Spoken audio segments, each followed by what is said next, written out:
What's up mga idol? Chris Newsome umamin na, official Hinebra na siya. Pero bago mo sana ipagpatuloy ang panonood mo, ay huwag mong kalimutan na mag-subscribe bilang suporta sa aking YouTube channel. Maraming salamat idol. Isingit muna natin ang nakakapagtakang pagkatalo ng Hinebra kontra sa SMB.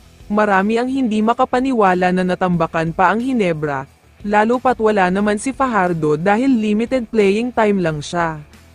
Ang iniisip nga ng karamihan ay baka sadya daw ng Hinebra ito dahil utos ng nasa taas. Kung napansin nyo kasi ay parang walang gana maglaro ang mga players mula umpisa hanggang matapos ang mismong laban.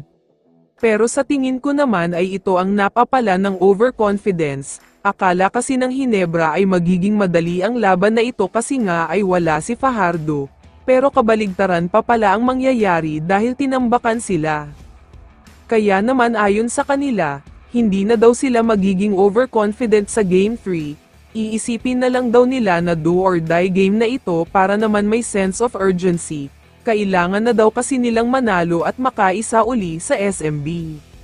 Samantala, lumipat na tayo sa balita tungkol kay Chris Newsome. Hindi na bago sa ating lahat ang balita tungkol sa pagpasok niya sa free agency, magiging ganap na siyang unrestricted free agent kaya malayang umalis.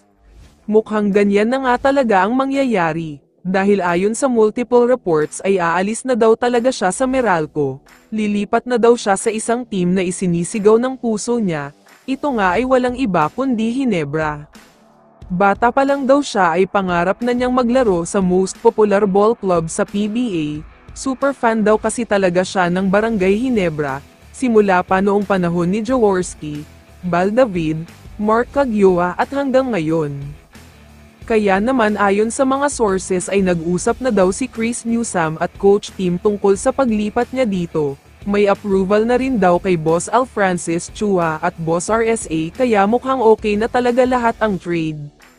Pero teka, sobrang swerte ang Barangay Hinebra sa mangyayari, dahil hindi literal na trade ang mangyayari, tulad na nga ng sabi ko ay UFA na si Newsome, kaya pwede siyang makuha ng Hinebra nang walang kahit sinong kapalit. Kaya naman kung ang goal ng Hinebra ay makapag-Grand Slam sa mismong 50th anniversary ng PBA, mukhang mangyayari na nga ito at isang history ang gagawin nila, kaya sobrang exciting talaga ang mangyayari. Kaya naman kung ikaw ang tatanungin idol, ano ang masasabi mo sa balitang ito?